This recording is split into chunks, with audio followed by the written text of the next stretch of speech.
Saya akan memberikan tema khotbah pada hari ini adalah rahasia diberkati Tuhan. Siapa yang mau diberkati Tuhan di sini? Siapa yang mau diberkati Tuhan di sini? Lambaikan tangannya. Ada yang nggak mau diberkati Tuhan? Puji Tuhan, silakan duduk. Saya mau tanya dulu, pemahaman saudara bicara tentang diberkati Tuhan itu seperti apa? Coba Bu Priski lah. Diberkati Tuhan itu seperti apa menurut Ibu? Beri kesehatan. Pak Martin? Diberikan pertolongan-pertolongan. Ada pertolongan, lepas pertolongan. Pak Ferdi? Diberi keselamatan. Bapak diberi keselamatan. Pak Ferdi? Usaha berhasil. Mimpi tiap orang memang begitu ya. Tapi saya senang dengan 3 jawaban tadi. Yang tadi diberi kesehatan, keselamatan. Itu memang satu paket yang luar biasa. Baik. Arti diberkati tidak sekedar kita sukses secara materi. Ya. Kenapa saya bilang tadi saya senang dengan 3 jawaban. Meskipun jawaban Pak Ferdi itu juga paling kita suka, termasuk saya yang menyampaikan firman Tuhan hari ini. Karena nggak ada satupun di antara kita yang tidak mau sukses dalam usaha. Betul? Ya. Arti diberkati tidak sekedar kita sukses secara lahiriah. Tetapi pengertian diberkati di sini adalah berbicara bagaimana hubungan khusus kita dengan Tuhan. Amin. Amin. Ishak diberkati dengan kelimpahan. Ishak diberkati dengan perlindungan. Ishak juga diberkati dengan keturunan. Saya percaya kita juga memimpikan berkat yang diterima oleh Ishak itu diterima oleh kita semua. Ya. Tapi kalau kita sudah baca berapa ayat tadi, dikatakan bahwa di sana, di tempat di mana Ishak berada, terjadi apa? Kelaparan. Kelaparan itu gambaran situasi yang sulit. Kelaparan itu berbicara tentang sebuah situasi yang tidak mengenakan. Ya. Coba ke ayat 1 tadi.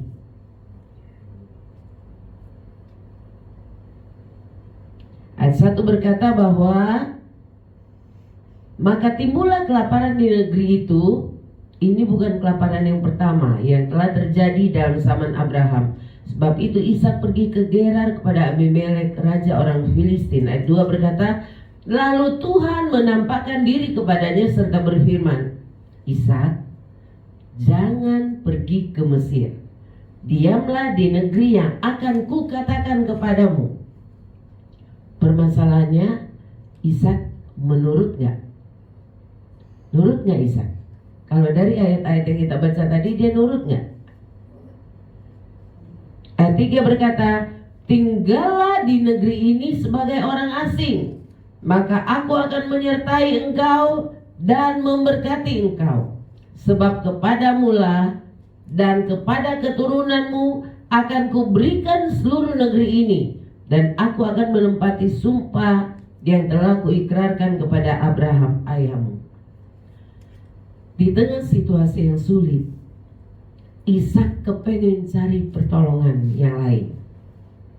Tapi tiba-tiba ayat 2 berkata, Tuhan menampakkan diri kepadanya berfirman, jangan pergi ke Mesir. Mesir di sini berbicara atau merupakan gambaran dari dunia ini. Saat kita menghadapi persoalan, saat kita menghadapi tantangan, saat kita menghadapi beban yang berat yang datang menghimpit hidup kita, jangan cari pertolongan kepada dunia ini. Amin. Tapi cari pertolongan di dalam Tuhan. Karena kita percaya yang dapat menolong kita hanyalah Tuhan. Dunia mungkin bisa menolong kita, tapi sifatnya sementara. Dan apa yang diberikan oleh dunia ini biasanya tawaran-tawaran yang pada akhirnya mengikat kita. Ayat 3 berkata, tinggallah di negeri ini sebagai orang asing, maka aku akan menyertai dan memberkati engkau. Nah, di sini kita akan mengerti bagaimana sampai akhirnya Ishak ini diberkati Tuhan. Ya, ayat 12 tadi dikatakan bahwa maka menaburlah Ishak. Tapi kita jangan ke sana dulu. Rahasia yang pertama kenapa Ishak diberkati Tuhan adalah dia taat akan instruksi atau perintah Tuhan. Ayat 2 dan 3 tadi kita lihat ketika Tuhan berkata, kamu jangan kemana-mana. Ayat 3, tinggal di sini, maka aku akan memberkati engkau dan keturunanmu seperti yang telah kujanjikan kepada Abraham. Kalau kita baca ayat-ayat ini, Ishak memilih untuk taat. Di tengah kesulitan yang dia hadapi, di tengah situasi yang tidak enak yang menghimpit hidupnya, Kejadian 26 ayat 2 dan 3 berkata, Ishak lebih memilih untuk taat. Saudara dan saya, di tengah kesulitan yang kita hadapi, adakah kita memilih untuk taat kepada Tuhan? Ataukah kita memilih untuk lari dari situasi yang ada? Perlu kita sadari bahwa dalam kadang-kadang tanpa kita ketahui, tanpa kita sadari, di tengah persoalan yang Tuhan izinkan terjadi, Tuhan punya rencana yang manis buat kita. Amin. Saat kita dalam hidup berkelimpahan, saat kita diberkati Tuhan, terkadang kita lupa untuk membangun hubungan dengan Tuhan. Saat kita hidup dalam zona nyaman, saat berkat Tuhan melimpah dalam hidup kita, terkadang kita tidak ingat dengan Tuhan. Tapi saat kita di bawah Tuhan, dalam situasi seperti yang digambarkan dalam firman Tuhan kita pada pagi hari ini, secara otomatis kita akan ingat bahwa pertolongan kita hanya datang dari Tuhan. Jadi setiap pergumulan, setiap kesusahan yang Tuhan izinkan terjadi, itu memiliki tujuan yang baik dalam hidup kita. Amin. Ya, yang kedua, kenapa Ishak pada akhirnya diberkati Tuhan? Yang kedua adalah, coba ayat 4 tampilkan. Ayat 4 terlalu besar. Bapak Beri baca ayat 4. Aku akan membuat banyak keturunanmu seperti bintang di langit. Aku akan memberikan kepada keturunanmu seluruh negeri ini, dan oleh keturunanmu semua bangsa di bumi akan mendapat berkat. Ini janji Tuhan. Tuhan bilang, kamu gak usah kemana-mana, kamu tetap tinggal di sini sebagai orang asing. Tinggal sebagai orang asing enak gak? Enak gak? Gak enak. Kita aja warga Indonesia, suku yang datang dari Sulawesi Utara, awal kami tinggal di Jakarta, itu gak enak. Dianggap sebagai masyarakat golongan keberapa gitu. Tapi Ishak, ketika Tuhan bilang kamu tetap tinggal di sini sebagai orang asing, Ishak kabur nggak? Ishak protes nggak? Enggak. Tapi yang pertama tadi, Ishak tetap taat. Yang kedua, kenapa Ishak diberkati Tuhan? Ishak pada akhirnya diberkati Tuhan karena apa? Dia belajar mempercayai janji Tuhan. Di tengah situasi yang sulit, terkadang firman Tuhan datang dalam hidup kita. Pendeta mah bisa ngomong. Coba deh rasain dulu, emang enak. Padahal firman Tuhan loh yang datang. Kami pun sebagai hamba Tuhan, banyak kali kami diperhadapkan dengan hal-hal seperti ini. Tapi kami tidak pernah mau curhat kepada jemaat. Padahal jemaat kan dekat dengan gembala, bukan? Dekat ya? Tapi kami memilih untuk tidak menyampaikan keluh kesah kami. Kenapa? Dengan kami berkeluh kesah, kami menambah beban mereka. Dengan kami menyampaikan pergumulan kami, emangnya lantas bisa selesai? Tidak. Kami lebih memilih untuk duduk di kaki Tuhan, menangis di kaki Tuhan, menyerahkan segala perkara kepada Tuhan. Amin. Hanya dengan kita duduk di kaki Tuhan, kita akan mendapat ketenangan. Hanya dekat dengan Tuhan, saya dan saudara akan mengalami pertolongan. Jadi dalam persoalan, dalam masalah, jangan seradak seruduk cari orang. Cari orang kaya, cari orang yang berhasil. Hanya untuk apa? Curcol. Ya kalau ditolong. Kalaupun ditolong sekali dua kali mau. Ketiga kali dia enak aja loh. Emang lu siapa? Ya kan? Tapi Tuhan, kapan saja kita mau datang kepada Dia, tangannya tetap terbuka. Amin. Amin. Ada lagu lama, tangannya terbuka,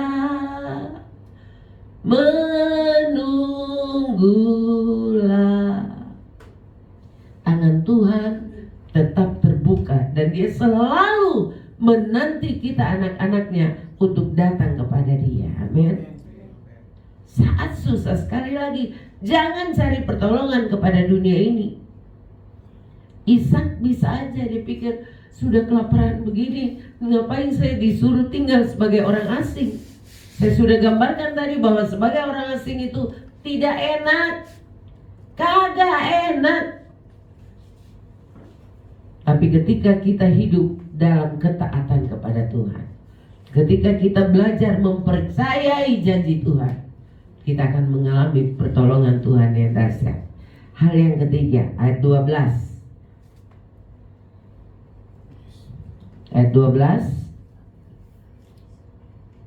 Maka menaburlah Ishak di tanah itu, dan dalam tahun itu juga ia mendapat hasil 100 kali lipat, sebab ia diberkati Tuhan. 13. Dan orang itu menjadi kaya, bahkan kian lama kian kaya, sehingga ia menjadi sangat kaya. Yang pertama taat, percaya janji Tuhan, dan yang ketiga adalah tekun bekerja. Gak cukup kita taat saja. Oh, Ibu Gembala bilang hari Minggu harus datang ibadah. Betul. Bapak Gembala bilang percaya pada janji Tuhan. Setuju banget. Tapi ada satu bagian di mana kita harus mengerjakan bagian kita. Tekun bekerja. Amin. Amin. Saya dengan Bapak Gembala, kami itu hampir tidak pernah tidur siang. Sehingga kalau saya lihat ibu-ibu udah pakai daster, mata sembab keluar, asik, gue baru selesai tidur siang. Dalam hati gue juga pengen.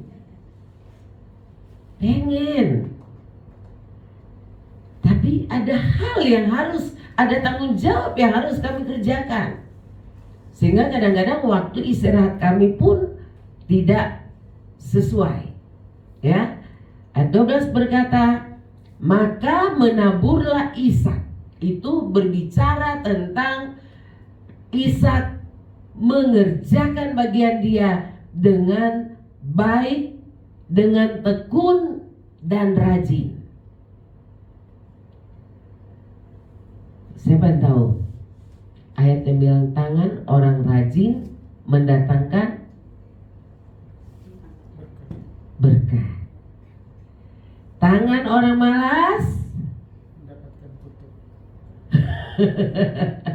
PR ya Pak Ferdi. Yang pasti tangan orang rajin itu pasti diberkati Tuhan. Coba kalau misalnya Ishak cuma siang malam doa aja terus. Dia tidak mau kerja. Dia bisa menuai nggak? Dia bisa menuai nggak? Nggak. Zaman sekarang ini orang lebih berharap aku kerja untuk bisa menghasilkan uang. Ngapain? Joget-joget aja di TikTok. Ya lu kerja aja 10 tahun, itu orang kirim koin tiap hari. Satu hari aja orang kirim koin 50, belum tentu cukup untuk 1 minggu, ya kan? Kalau itu dikumpulin selama 1 tahun, orang kirim koin gak cukup. Jadi kita lihat diri kita, apa yang dapat kita lakukan. Saya nggak punya skill, saya nggak punya ini, atau saya punya skill tapi saya nggak punya jaringan. Bu Gembala, saya cuma bisa ngumpulin botol aqua. Gak apa-apa. Yang penting engkau harus pacu semangatmu untuk selalu berusaha. Amin. Karena itu menjadi sarana di mana Tuhan bekerja memberkati kita. Yang keempat, coba ayat 26 sampai 33. Ayat 26. Datanglah Abimelek dari Gerar mendapatkannya bersama-sama dengan Ahuzat sahabatnya dan Pikol kepala pasukannya. Tapi kata Ishak kepada mereka, mengapa kamu datang mendapatkan aku? Bukankah kamu benci kepadaku dan telah menyuruh aku keluar dari tanahmu? Jawab mereka, kita tahu ya di ayat-ayat sebelumnya itu terjadi perkelahian antara orang-orangnya Ishak ya. Perebutan sumur. Sumur di sini bicara tentang berkat Tuhan. Mengapa kamu datang mendapatkan aku? Bukankah kamu benci kepadaku dan telah menyuruh aku keluar dari tanahmu? Jawab mereka, kami telah melihat sendiri bahwa Tuhan menyertai engkau. Sebab itu kami berkata, baiklah kita mengadakan sumpah setia antara kami dan engkau, dan baiklah kami mengikat perjanjian dengan engkau, bahwa engkau tidak akan berbuat jahat kepada kami seperti kami tidak mengganggu engkau,